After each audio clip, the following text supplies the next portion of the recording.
Hello and welcome to the class. तो आज अपन सीए इंटर एफएम का एक्सटर्नल फंड रिक्वायरमेंट वाला क्वेश्चन कर रहे हैं। ठीक है, जो जैन 26 के पेपर में आया है, ये सीए फाइनल एएफएम का क्वेश्चन है जो सीए इंटर एफएम में आ गया। ठीक है, अपन पूरा क्वेश्चन सॉल्व करेंगे। ठीक है, उसमें कोई दिक्कत नहीं आएगी। अपन पूरा क्वेश्चन सॉल्व करेंगे, उसको पूरे क्वेश्चन को लर्न करेंगे कि किस तरीके से ये क्वेश्चन सॉल्व होता है। ठीक है, जिससे क्या है, फ्यूचर में अगर ऐसा क्वेश्चन आता है तो आपको कोई दिक्कत नहीं आएगी। ठीक है, सबसे पहली बात तो फ्यूचर में अगर क्वेश्चन आता है, सबसे पहली बात है, पर ऐसा आने की संभावना बहुत कम है। आईसीआई कभी कभी ऐसे ब्लंडर्स करती है जिससे क्या है, एफएम का क्वेश्चन एएफएम में दे दिया, एएफएम का क्वेश्चन एफएम में दे दिया, तो ऐसा बहुत कम ब्लंडर्स होते हैं। हो गया है इस बार, तो अपन लर्न कर लेते हैं या फिर देख लेते हैं कि अगर किसी बच्चे ने सॉल्व करा है तो ये सही है या नहीं है। ठीक है, क्वेश्चन नंबर 3A है। 3A क्वेश्चन नंबर पढ़ो। सबसे पहले क्या है, इसमें क्या दे रखा है, बैलेंस शीट दे रखी है। ठीक है, उसके बाद बोल रखा है sales for the current year is 900 lakh.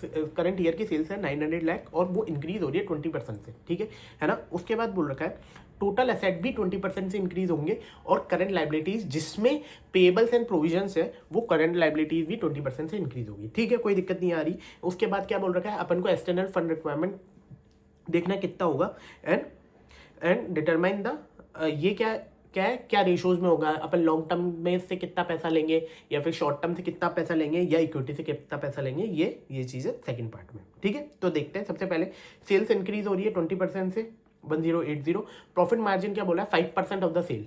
तो 5% ऑफ द सेल कितना हुआ, 54। उसमें से बोला है कि 54 में से 50% का डिविडेंड पे आउट रेशियो है, मतलब 50% अपन किसी को दे देंगे। बैलेंस कितना बचा अपने पास, 27 का। ठीक है ना। ये इन लैख चल रहा है तो ये लैख होगा। ठीक है, कोई दिक्कत नहीं है। एडिशनल फंड कितना चाहिए पड़ेगा अपन को, तो उसने बोला कि टोटल एसेट इंक्रीज बाय 20%। तो टोटल एसेट इंक्रीज बाय 20%, पर उसने क्या बोला है, लाइबिलिटीज में से पेबल्स एंड प्रोविजंस भी 20% से इंक्रीज हो रहे हैं।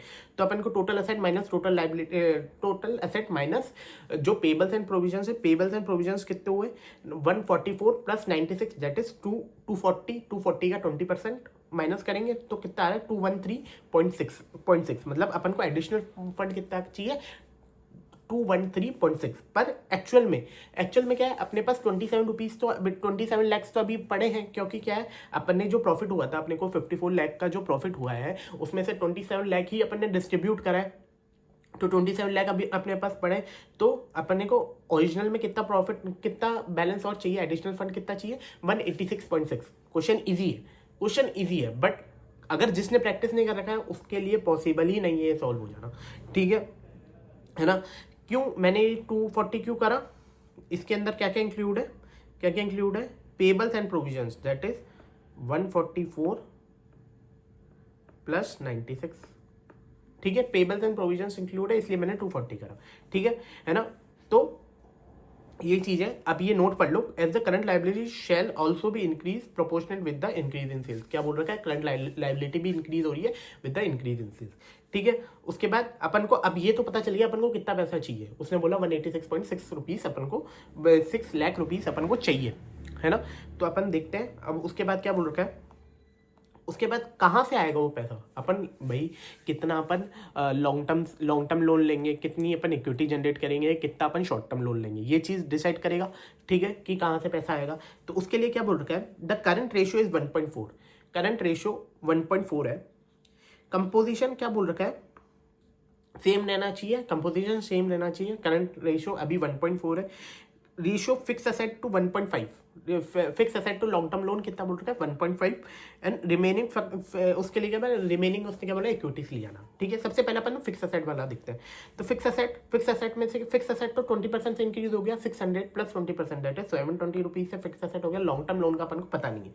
ठीक है, तो 720 से सबसे फिक्स असेट इंक्रीज हुआ, अपन को 1.5 से मेंटेन करना है। तो लॉन्ग टर्म लोन कितने हो गए, 480 रुपीज के, जो एग्जिस्टिंग में एग्जिस्ट करेंगे। ठीक है, बट उसमें से क्या बोला है भाई, अभी अपने पास एग्जिस्टिंग लॉन्ग टर्म लोन क्या है, 420 रुपीज है। तो नया लॉन्ग टर्म लोन कितना आएगा, 60 रुपीज। ठीक है, 60 लाख रुपीज से अपने को नया लॉन्ग टर्म लोन आ जाएगा। ठीक है, मतलब 186 जो अपन को पैसा चाहिए उसमें से 60 तो क्या हो गया, लॉन्ग टर्म लोन हो गया। ठीक है, अब क्या करते हैं अपन ये देखते हैं, current asset bye current liabilities क्या बोला है, 1.4 का रेशियो होना चाहिए। ठीक है, इसमें क्या है, देखो करंट एसेट कितने हैं, सबसे पहले करंट एसेट देख लो। करंट एसेट क्या क्या है अपने पास? करंट एसेट क्या है? Inventory plus receivable plus cash. Inventory plus receivable plus cash कितना हुआ अपने पास? 700 प्लस 20%, मतलब कितना हो गया? 849.6, है ना। 849.6 divided by current liabilities is equal to 1.4 होना चाहिए, जिसमें से अपने पास करंट लाइबिलिटीज क्या आ गई? 606.85। 606.85 एग्जिस्टिंग करंट लाइबिलिटीज क्या है? जो जो शॉर्ट टर्म लोन्स है, पेबल्स है और प्रोविजंस है, वो एग्जिस्टिंग हो गए, है ना। है ना, एग्जिस्टिंग करंट लाइबिलिटीज क्या है ना, 460 रुपीज़ की है। जैसे 144 प्लस 96 प्लस 220 कितने हुए? 460, है ना, 460, है ना। तो रिमेनिंग अपन को कितनी नई करंट लाइबिलिटी आएगी? 146.85। पर पेबल्स एंड प्रोविजंस ऑलरेडी 48 से इंक्रीज हो चुके हैं, है ना। पेबल्स एंड प्रोविजन उसने बोला है ना 20% से इंक्रीज होंगे, तो 240 का 20% दैट इज 48 से इंक्रीज हो चुके हैं। तो शॉर्ट टर्म लोन्स कितना लेना पड़ेगा अपन को? 98.85, ठीक है, कोई दिक्कत नहीं है, इतना समझ गए। 98.85 का शॉर्ट टर्म लोन्स आएगा, ठीक है। उसके बाद क्या बोल रखा है? उसके बाद क्या बोला कि भैया अब जो बचा कुचा पैसा है उसने इक्विटी से लेना है। इक्विटी से कितना लेना है भाई? 186.6 टोटल था, है ना। उसमें से लॉन्ग टर्म लोन कितना? 60 हो गया, है ना। तो शॉर्ट टर्म कितना था? 98.85। तो बचा कुचा किससे लेंगे? इक्विटी से लेंगे, ठीक है। समझ गए क्वेश्चन? बिल्कुल इजी क्वेश्चन है, बट क्या है, अगर जो प्रैक्टिस नहीं करेगा इस क्वेश्चन को सॉल्व करना बहुत मुश्किल है, और पॉसिबल है ये सॉल्व ही नहीं होगा, ठीक है। पॉसिबल है सॉल्व ही नहीं होगा, ये चीज़ ध्यान रखना है, ठीक है। ये सबसे बड़ा आईसीआई का ब्लंडर था कि आईसीआई ने एएफएम का क्वेश्चन एफएम में दे दिया है, ठीक है। तो आप टेंशन मत करो इस चीज़ का, तो आईसीआई ग्रेस मार्किंग करेगा ही, ठीक है, ठीक है, वो चीज़ का टेंशन मत करना। बट अगर फ्यूचर के लिए आप प्रैक्टिस करके रखें, अब एक बार दे दिया है तो हो सकता है फ्यूचर में अगर ये आ सके वापस, ठीक है। वापस एक बार देख लेते हैं क्वेश्चन में क्या है। क्वेश्चन में ये बोल रखा है अपन को एक्सटर्नल फंड रिक्वायरमेंट है कि भैया कितना अपन फंड जनरेट करेंगे। उसने बोला है 20% से सेल इंक्रीज हो रही है, ठीक है, 20% से सेल इंक्रीज हो रही है। उसी रेशो से, मतलब 20% से ही टोटल एसेट भी इंक्रीज हो रहे हैं, और 20% से लाइबिलिटीज़ में short term loan sorry payables and provision भी इंक्रीज हो रहे हैं, ठीक है। तो अपन ने क्या करा, जो टोटल सेल्स हुई उसमें से 50, उसने बोला 5% का प्रॉफिट होगा, 5% का प्रॉफिट होगा। उसने बोला 27 अपन 50% उसमें से डिस्ट्रीब्यूट कर देंगे।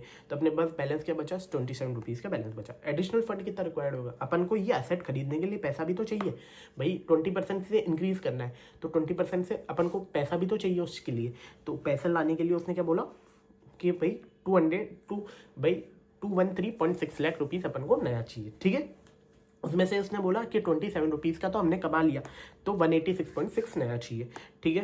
फिर उसके लिए उसके बाद उसने कई रेशियोज दे रखे हैं कि भैया इतने रेशियोज है, ये अपन को मेंटेन करना है। उस हिसाब से अपन को long term loan, long term liabilities, long term loan कितना लेना है, इक्विटी कितना लेना है, और शॉर्ट टर्म लोन कितना लेना है। Fix asset to long term loan उसने बोला 1.5। फिक्स असेट कितने से इंक्रीज होता है? 20% से, है ना। तो फिक्स असेट कितने हो गए? 720 हो गए, 720। उस हिसाब से लॉन्ग टर्म लोन कितने होने चाहिए?